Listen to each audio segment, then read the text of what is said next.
na tutakwenda mwishoni, tutakuwa na saa ya uponyaji, kufunguliwa na kuwekwa huru.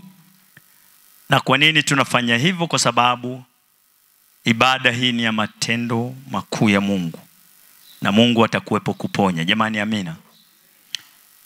Nataka niseme tu maneno machache kwamba hatuwezi kupigana vita wakati sisi ni wagonjwa. Makamanda wote wanaokwenda vitani lazima wawe wazima. Jamani, amina. Kwa hiyo kama wewe ni kamanda wa Yesu, alafu bado kuna sukari inasumbua, pressure ya kushuka na ya kupanda, bado kuna changamoto unaambiwa na madaktari kwamba kuna kansa, vidudu vya ukimwi, sijui magonjwa ya aina tofauti tofauti, Yesu ni mponyaji. Jamani, amina. Jioni ya leo utapokea uponyaji katika jina la Yesu aliye hai. Lakini niseme mambo ya msingi sana kabla hatujaendelea juu ya namna ambavyo tunakwenda kuomba kwenye saa ya uponyaji, kufunguliwa na kuwekwa huru. Tunaposema saa ya uponyaji, kufunguliwa na kuwekwa huru, maana yake tunaongelea uponyaji wa afya, lakini uponyaji wa uchumi.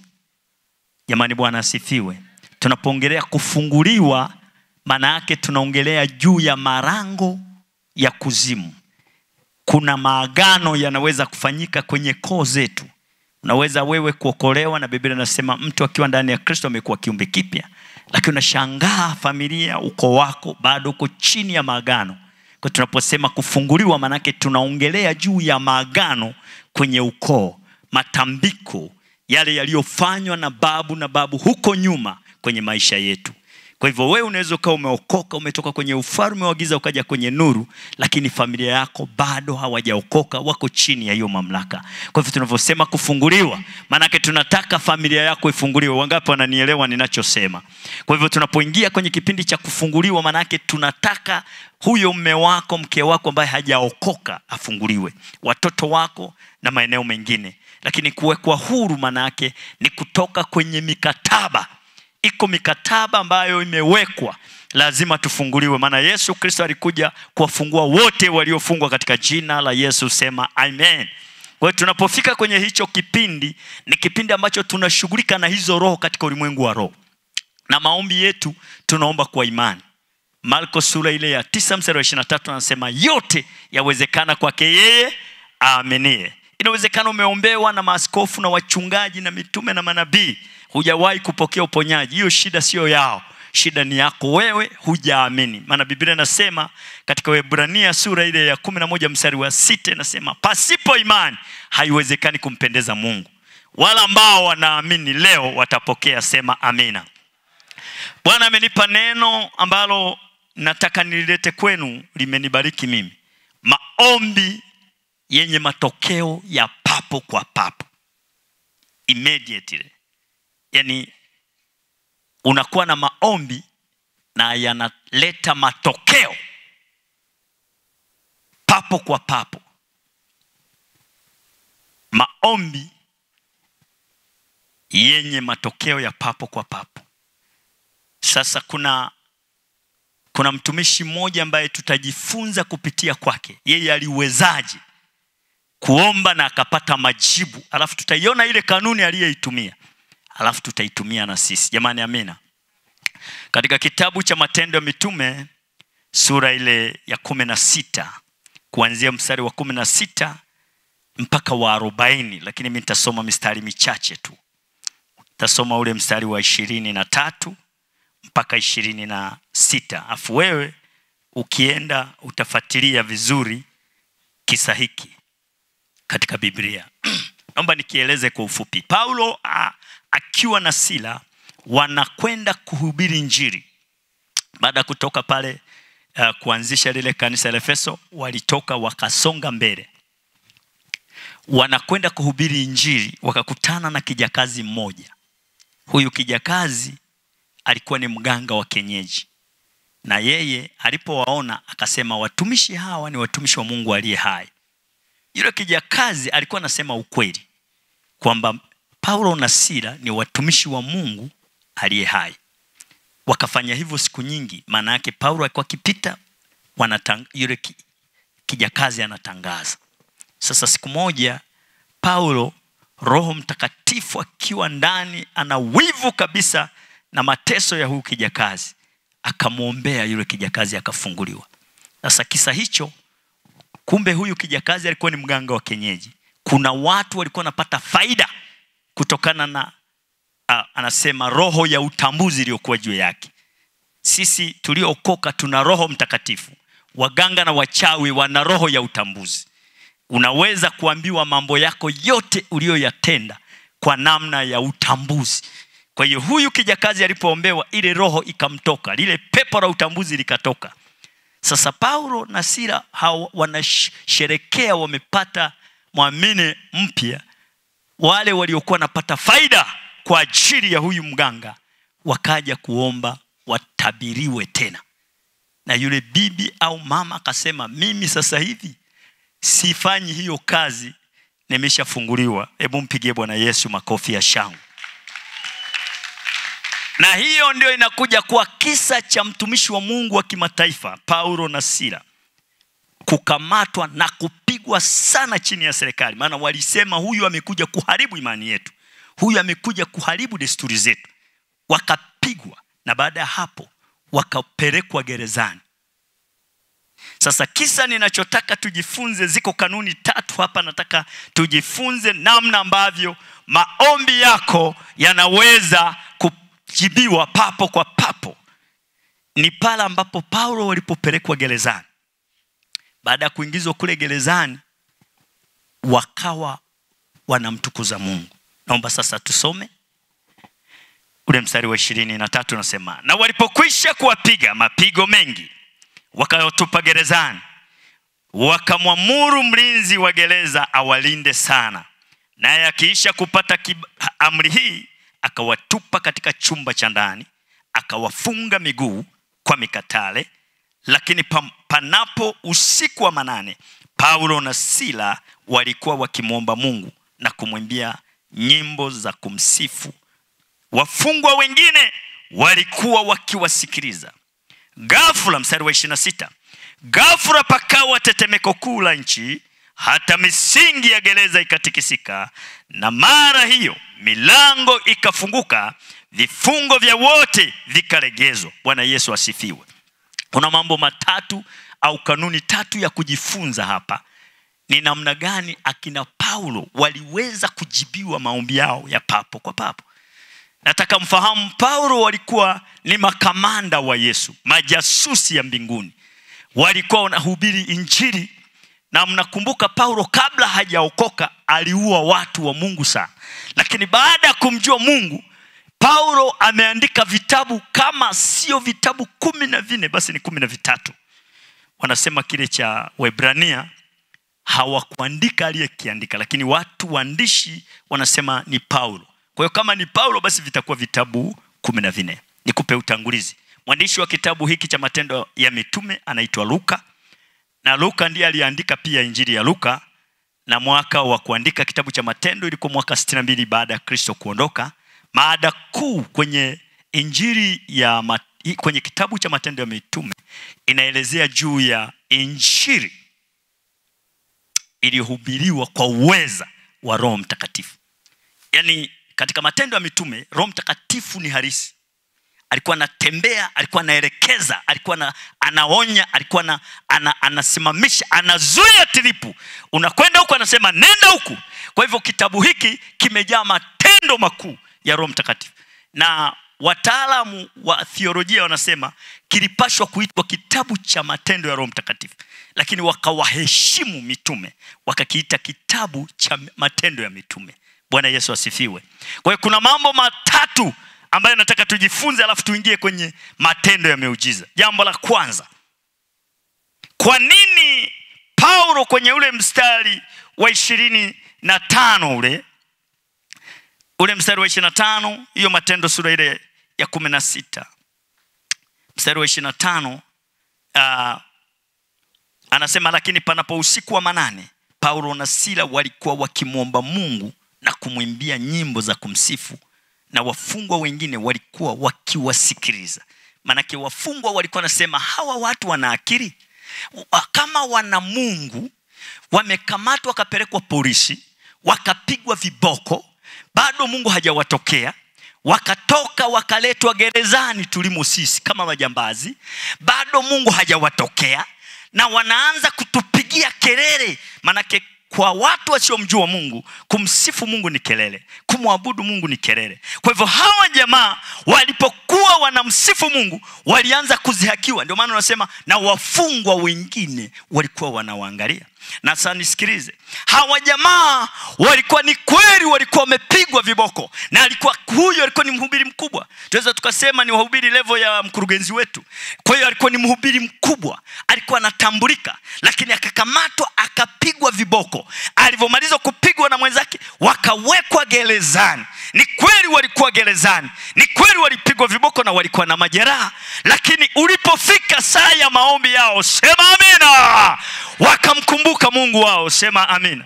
Sikiliza, nini kinatokea hapa? Point yangu inasema hivi: wao walitambua ukuu wa Mungu, lakini hawakuona ukuu wa adhabu waliokuwa nayo. Wao hawakuona mateso waliokuwa nao. Wao hawakuangalia shida waliokuwa nao. Wao waliangalia ukuu wa Mungu aliyewaumba, kwamba pamoja na kwamba wamepigwa, lakini yupo Mungu aweza kuwatoa kwenye mateso haya. Sema amina katika jina la Yesu aliye hai.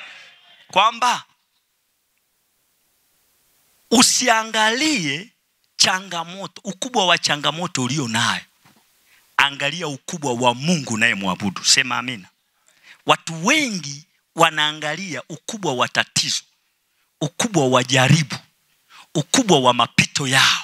Hajapata mtoto miaka 10, hajaolewa miaka 30, hajapata kazi miaka 5, anaumwa ugonjwa na ameambiwa na madaktari kwamba ugonjwa huu hauna tiba kama ukimwi, na amefikia mahali anaona ugonjwa ni mkubwa kuliko huyu Mungu aliye hai. Lakini hawa jamaa wao walikuwa tofauti. Ni kweli walipigwa viboko, ni kweli walidharauliwa, ni kweli walitupwa gerezani, lakini ulipofika wakati wa kumuita Mungu wao, oh haleluya.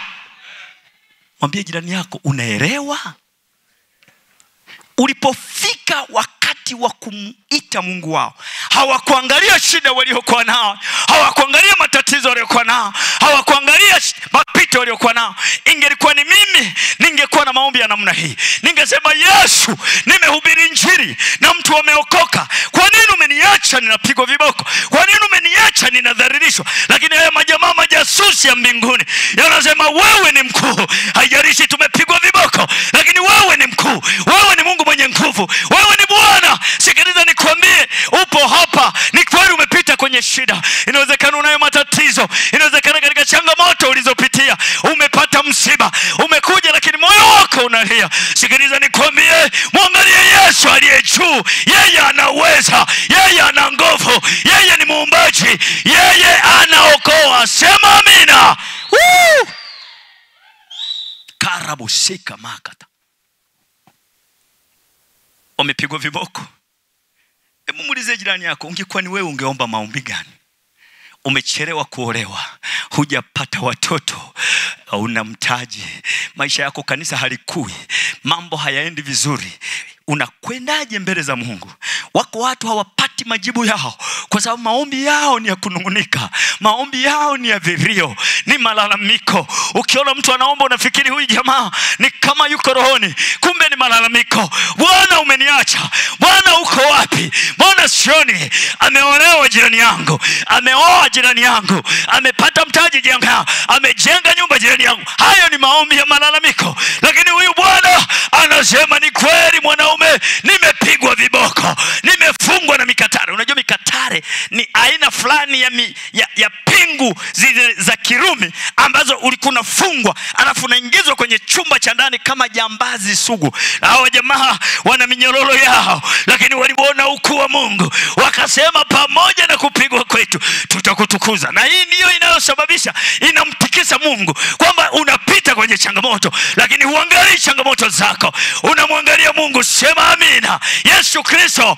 alipoona upepo kwenye ile ziwa, yeye alikuwa amelala, maana alijua Mungu wake anaweza. Alikuwa amelala, lakini wale wanafunzi walikuwa wanahangaika kumwaga maji, wanahangaika kutupa maji, maana walikuwa wanaona upepo unaoangamiza. Sikiliza nikwambie, unapoenda mbele za Mungu, acha kuangalia shida ulionayo, usiangalie matatizo ulionayo, usiangalie shida ugonjwa ulionao. Mwangalie Mungu anayeokoa. Yeye anaweza. Sema amina. Sikiliza nikwambie, unajua Yesu huyu ni mtenda miujiza.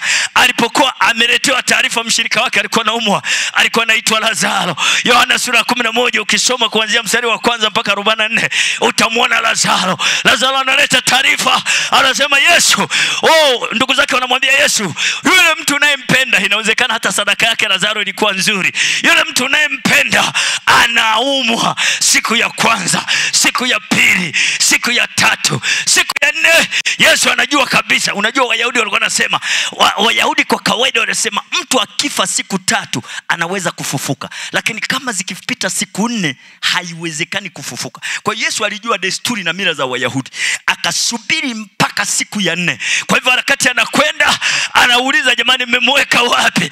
Watu wanaanza kumwambia ananuka, wameshika pua. Anasema liondoeni jiwe. Wakaona ni kama chizi, lakini Yesu alikuwa anajua yeye ni muumbaji. Anaweza kuumba afya yako, anaweza kubadilisha historia yako. Sema amina. Sema amina. Haleluya, haleluya. Pigie Bwana makofi ya shangwe na vigelegele. Haleluya. Umekaa umejikunja, una kansa, unaambiwa mimi nina kansa. Umekata tamaa, na wewe ni muombaji, na umekuja kuomba hapa sio kwa sababu wewe ni muombezi. Umekuja kwa sababu unayo kansa na umekata tamaa. Unao ukimwi, wamekwambia ukimwi hauna dawa.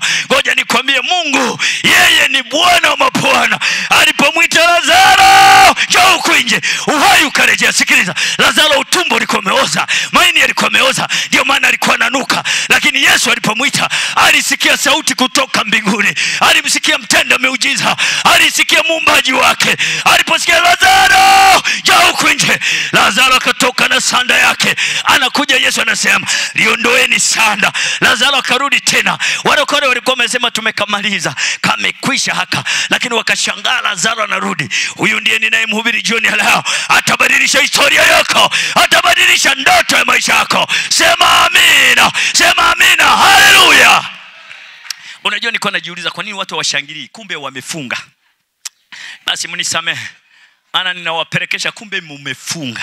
Mimi mwenzenu nikiwa dhaifu ndio nina nguvu, na kwa kama nimejeruhiwa, kwa sababu unajua mwili unadanganya. Biblia inasema katika Wagalatia sura 5 mstari wa 16, mwili na roho vinapambana. Mwili unataka starehe, mwili unataka uzuri, mwili unataka kura, mwili unataka kutomaswa, lakini Roho Mtakatifu unataka mwili unyenyekee, mwili utii, mwili uwe na unyenyekevu. Nataka nikwambie, ukimkubali Yesu jioni leo, utashangaa kansa inaondoka, vijidudu vya kansa vitaondoka, vijidudu vya ukimwi vitaondoka, na hutajua vimekwenda wapi. Maana huyu ninayemhubiri ni mtenda miujiza. Aliniokoa mimi, nilikuwa kichaa kabisa wa kuokota makopo. Leo nahubiri injili ni kwa sababu Yesu anaweza. Yesu anaweza. Yesu anaokoa. Yesu anaponya. Kuna watu ni waamini lakini hawaamini. Ndio maana nikasema maombi yetu yanasema katika Marko sura 9 ule mstari wa 23, yote yawezekana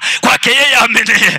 Kama uamini mwanangu, utarudi kama ulivyokuja. Lakini ukimwamini huyu Yesu umetenda miujiza. Katika Waebrania sura ya 11 mstari wa 6 anasema sipo imani, without faith you cannot please God. Na kwambia Yesu atabadilisha historia yako, na utakuwa kiumbe kipya. You become a new creature. Sema amina. Orobo sakaka. Sema amina. Nataka nione mikono kama unanielewa. Maana nalebo na Warubaga, nikwambie kwa lugha ya Kisukuma. Wasukuma mpo? Hamna Msukuma hapa? Mlehoi. Sasa ukisema Warubaga maana yake hujara siku 4 alafu umekasirika. Pointi ya kwanza inasema kilichosababisha Mungu awajibu ni kutambua ukuu wa Mungu. Kutambua. Mahali popote ulipo unaona mambo hayaendi, acha kuangalia changamoto ulionayo, angalia ukuu wa Mungu. Unajua kuna Mungu, wakati mwingine Mungu anajisahaulisha. Yaani unaweza kaombea jambo. Kuna mtu mmoja aliniambia, mchungaji, nimefunga 3 kavu nipate mchumba. Nilipofunga tatu kavu sikusalimiwa na kijana yoyote.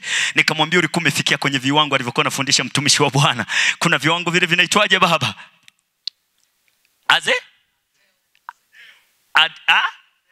Ateo na azeo. Kwa hiyo nikamwambia mwanangu, bado uko level ya chini.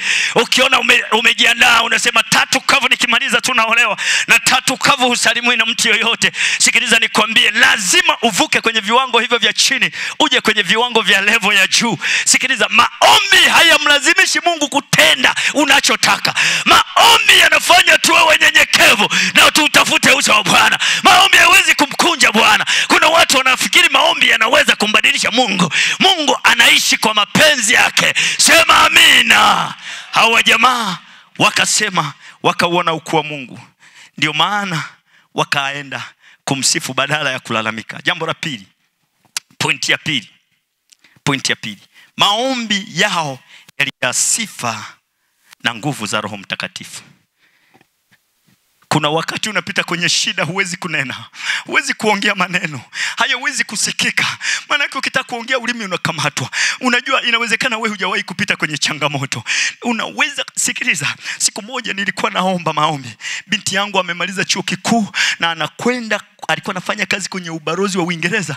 Alafu ananitumia taarifa kwamba baba, nimepimwa, nimeambiwa nina kansa. Nilikuwa siwezi kuomba, nilikuwa nalia rika makataka raka makarabu shika makata, kwa sababu huwezi kutamka maneno. Maana huna maneno ya kusema ya kuweza kutosha. Kwa sababu Warumi sura ile ya 8 mstari wa 26 na 27 Biblia inasema yeye anatusaidia kuomba. Sema amina. Maana hatuwezi kuomba kama itupasavyo. Kwa hiyo nikaomba maombi katika viwango visivyokuwa vya kawaida. Lakini baada hapo mlango ukatokea. Huyo binti yangu akaenda India, wakapima kipimo cha kwanza, akawa hana kansa kabisa. Wakapima kipimo cha pili, akawa hana kansa, na sasa hivi hana kansa. Hebu mshangilie Bwana. Bwana anaweza. Huyu ndiye Yesu anayeweza. Sikiliza nikwambie, wakati unapita kwenye changamoto ni wakati wa kumsifu Bwana, sio wakati wa kulalamika. Hawa jamaa walikuwa na maombi yaliyojaa sifa. Angalia huo mstari wa 26 wanavyosema. Sikiliza hapa. Unaweza kujua hawa kweli walikuwa wamewekwa gerezani. Sikiliza kilichokuwa kinaendelea hapa. Mstari wa 26. Ghafla ule wa 25 anasema, lakini panapo usiku wa manane, Paulo na Sila walikuwa wakimuomba Mungu na kumwimbia nyimbo za sifa. Walipata wapi nguvu ya kuimba nyimbo za sifa? Na wafungwa wengine walikuwa wanawadhihaki wakiwasikiliza. Ghafla, sikiliza hilo tunda. Ghafla matokeo yakatokea. Anasema ghafla pakawa na tetemeko kura nchi, hata misingi ya gereza ikatikisika, na mara hiyo milango ikafunguka na vifungo vya wote vikaregezwa. Sikiliza, Yesu alishangaa. Akasema, ni nani huyu? Ni nani huyo anayenisifu usiku wa manane? Malaika akamwambia, unajua ni Paulo na Sila. Paulo na Sila yupi? Wale waliokuwa mchana wanachapwa viboko. Wale jamaa ndio wananisifu mimi. Unajua kuna vitu vinamshangaza Mungu. Ni wakati tunapopita kwenye changamoto lakini bado tumaini liko kwake. Wakati tunapopita kwenye mapito magumu lakini bado tumaini liko kwake. Na kuambia, sikiliza nikwambie, hii sijui nitaka niongee, achana nayo, ushuhuda niachane nao. Bwana Yesu asifiwe sana. Bwana asifiwe sana. Kwa hivyo wakiwa wanamsifu Mungu, nini kinatokea? Namba 3, matokeo ya sifa na kumwabudu Mungu. Matokeo ya sifa. Namba 1. Namba 3 anasema ghafla pakawa na tetemeko kura nchi, hata misingi ya gereza ikatikisika, na mara hiyo milango ikafunguka, vifungo vya wote vikalegezwa. Hayo ndio matokeo ya 1, kuona ukuu wa Mungu wakati unapita kwenye changamoto. Sio kuona ukuu wa tatizo unalolipitia. Sio kuinua ukuu wa madaktari wamekwambia nini. Ndio maana nimesema kuna waamini wasioamini. Wengi wanatumaini kwa wanadamu. Daktari ni mwanadamu tu. Huyo ni mwanadamu. Amekwambia unayo kansa, amekwambia unao ukimwi. Mimi nina shuhuda ya watu ambao wamepona ukimwi na wamepima mpaka leo wako salama. Hao ni madaktari tu wamekwambia. Hawa jamaa wakiwa ndani walianza kumsifu Mungu. Ghafla malaika wakafanya kitu. Unajua Paulo, hii sura ya 16, Paulo alikuwa anajua kwenye sura ya 12 malaika aliwahi kumfuata Petro gerezani. Jamani, Bwana asifiwe. Wakati waombaji wakiwa wanaomba kwa bidii. Ndugu zangu, tukiomba kwa bidii, anasema kuomba kwake mwenye haki kwafaa sana akiomba kwa bidii. Kuomba kwa bidii maana yake nini? Ni kuomba kwa juhudi, ni kuomba katika roho, ni kuomba kwa kujitoa. Kwa hivyo hawa jamaa waliomba kwa bidii. Petro akiwa amewekwa gerezani, amefungwa kwenye chumba cha 4, malaika wakashuka na wakamtoa gerezani. Na yule kiongozi mfalme ambaye alikuwa ameweka gerezani alipoleta jeuri, maana aliua wale watu walikuwa wanamlinda Petro, wakawaua wote, alafu akaenda kuitisha mkutano. Alipokuwa naongea yule mfalme, watu wakamshangilia sana. Walipomshangilia sana, akabeba utukufu wa Mungu. Mungu akatuma mchango ndani ya tumbo lake ukamuua. Alikuwa ni kiongozi mkuu wa nchi, akafa. Anaitwa Herode. Biblia inasema mstari wa mwisho 25, injili ikaendelea zaidi. Kwa hivyo hapa kinachotokea ni kwamba hawa jamaa hawakuangalia changamoto iliyokuwa mbele yao. Wao walianza kumsifu Mungu. Na nini kinatokea? Mungu alishuka akalitikisa gereza. Na alivutikisa gereza, misingi katikisika, mageti makubwa kama yale yakafunguka, alafu vifungo vikafunguka. Walikuwa na pingu kwenye mikono yao. Mimi sijui una vifungo gani kwenye maisha yako. Mimi sijui una vifungo gani kwenye huduma yako. Mimi sijui una vifungo gani kwenye ukoo wako. Lakini nataka nikwambie leo, majira machache, dakika chache zijazo, ukimwamini Mungu, vifungo vitafunguka. Hiyo misingi itafunguliwa. Hayo mageti yaliyofungwa ya kiganga na kishirikina yanaenda kuachiliwa katika jina la Yesu aliye hai. Wakiwa gerezani, vifungo vikaachia. Unajua Mungu ni wa ajabu sana. Walipoachiwa vile pingu, na hata wale wafungwa waliokuwa na wacheka nao vifungo vyao vilifunguka. Unajua yule askari alishangaa, akaona geti liko wazi, akapiga kelele, akachukua sime, kwa sababu Herode kazi yake ilikuwa ni kuchinja na kuua kwa mtu ameachia mfungwa. Kwa hivyo alijua anaenda kwenye kifo. Unajua kilichofuatia? Alitaka kujiua, lakini Paulo akasema usijiue, tuko hapa, leta mwanga. Taa ikaletwa, ikawashwa, akakuta wafungwa wote wapo. Aliruka akapiga magoti. Huyo ni askari, ana silaha mgongoni, anasema nifanye nini bwana wangu? Anamuita mfungwa Paulo, nifanye nini bwana wangu? Sikiliza. Ilikuwa ni vita kati ya ufalme wa Mungu na ufalme wa dunia. Lakini Mungu akataka kumuonyesha huyu ufalme, huyu Herode, kwamba yeye anatawala duniani na mbinguni. Sema amina. Mathayo sura ile 28 mstari wa 19 anasema nimepewa mamlaka mbinguni na duniani. Ndio maana anasema nitalijenga kanisa, wala malango ya kuzimu hayatalishinda. Hii ni Mathayo 18:18. Na ametupa ufunguo, Mathayo 16:19. Lolote tutakalolifungua hapa duniani linafunguliwa mbinguni.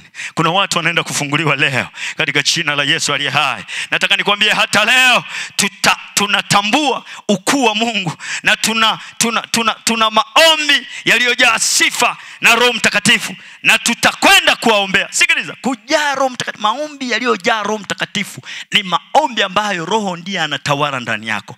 Ni maombi ambayo unaomba katika viwango vya juu, ile level nyingine, level ambayo huwezi kuombea. Unajua ukipewa kuomba maombi ya kawaida, utaombea tu watoto wako, utamwombea mume wako, utaombea wajukuu zako. Lakini maombi katika Roho ni maombi ambayo Roho Mtakatifu ndiye anatoa mwelekeo. Kwa hivyo hao jamaa walikuwa na nena kwa lugha ndani ya gereza, hawajui watatoka au watakufa, lakini wakasema wewe Mungu unaweza. Kama uliweza kumsaidia Petro aliyekuwa gerezani, hata sisi tunaweza kutoka. Na huyo ni Mungu ninayemhubiri jioni ya leo. Kama alimsaidia Paulo, anaweza kukusaidia. Anaweza kutana na shida yako, anaweza kutana na ndoa yako, anaweza kutana na huduma yako. Sema amina. Oh haleluya.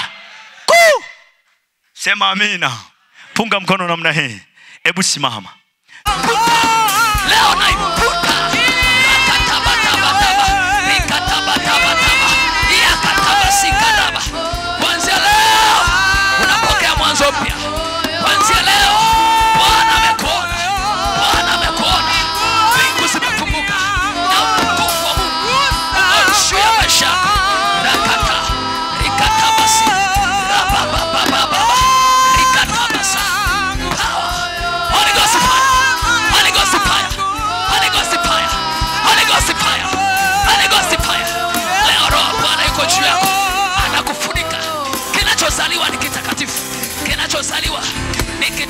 kwenye maisha yako.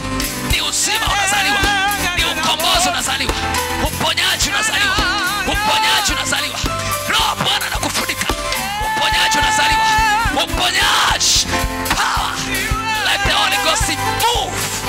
Let the Holy Ghost, Holy Ghost. Roho Bwana, Roho Bwana, Roho Bwana ashuka.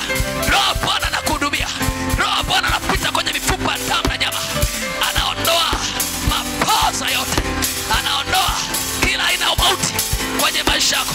Bwana, katika jina, kila hati ya mashtaka iliyoandikwa kwenye maisha yako, hati ya mauti, toka kwa jina. Rakataba taba taba, rikataba taba taba taba, rikataba taba taba, rakataba taba taba, rakataba taba taba. Fire, Holy Ghost fire. Let the power move. Let the power cleanse. Let the fire burn every evil spirit. Katika jina la Yesu. Fire. Bwana, na nataka tena kesho.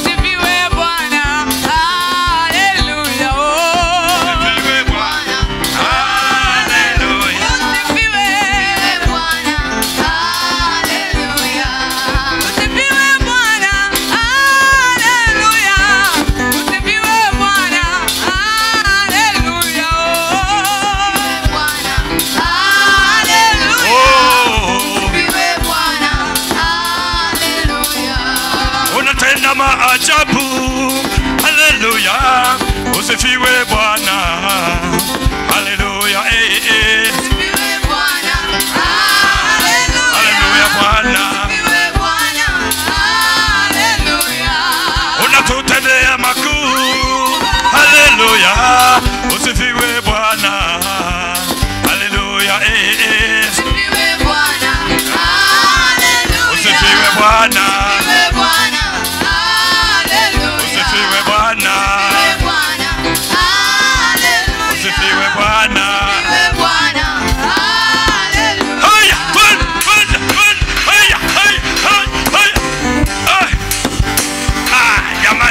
Jamani, Bwana mwinue mitambaji, tumwinue Bwana kwa matendo makuu aliyotenda, maana ni yeye peke yake.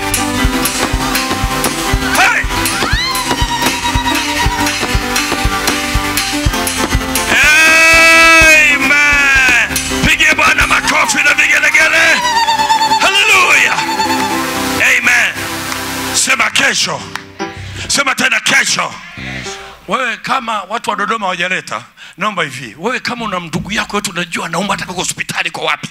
Alikaje hapa. Si mnaona Mungu anavyotenda? Si mnaona hapa jamani? Vidonda wawili wameponywa vidonda vya tumbo. Huyu miezi 4, huyu miezi 6.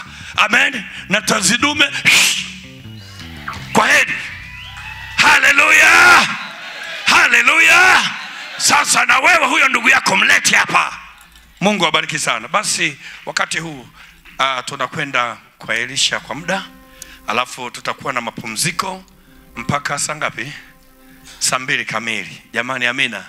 Mpaka saa 2 kamili. Tumia muda vizuri, hata kusalimia kidogo kwa home kidogo. Basi leo usinogewe sana. Wewe uko kwenye maombi. Si uanze tena story, utake na umbea, utaharibu saumu yako. Amina, umbea mwiko kwa muombaji. Amen. Haleluya. Wewe kama unaona una bando la kutosha, hubiria watu waokoke. Jifanye makosea namba. Hello, samani naongea na nani? Wewe unaongea na nani? Wewe mimi Juma. Bwana samani nataka niongee na habari za Yesu. Hubiri tuko, mhubiri basi eleko unatumia vocha zako vizuri kuliko umbea. Amen. Basi Mungu akubariki sana.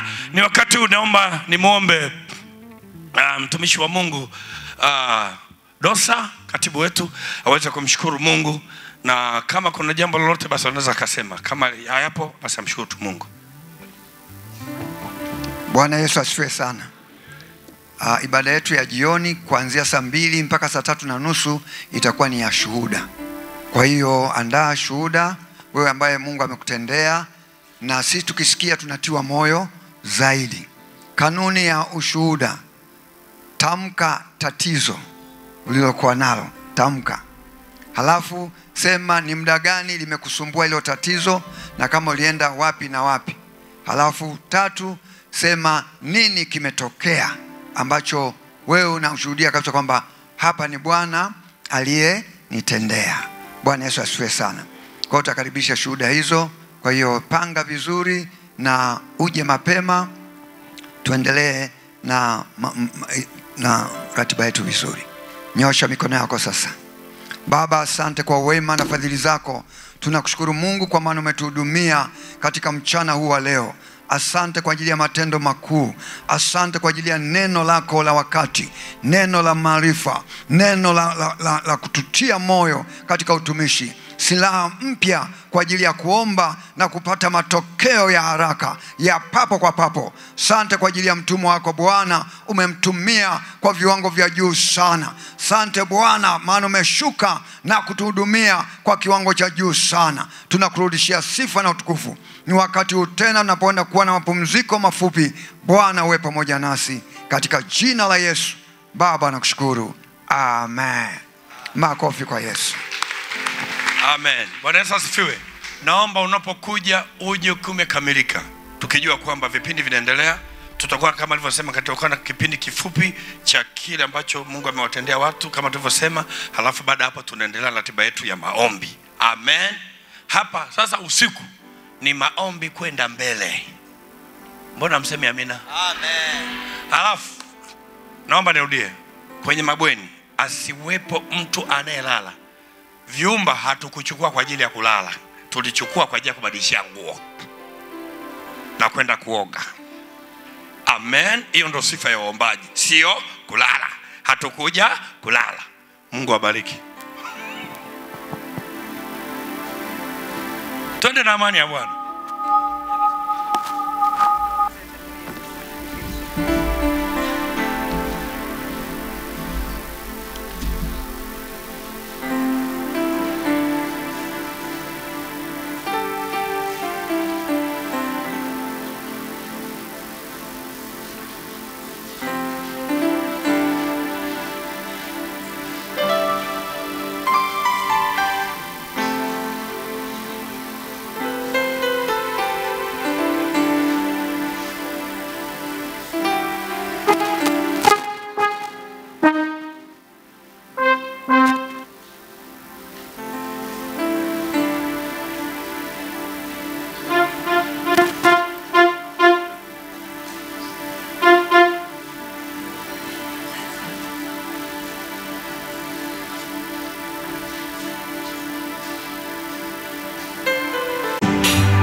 Panda huko juu.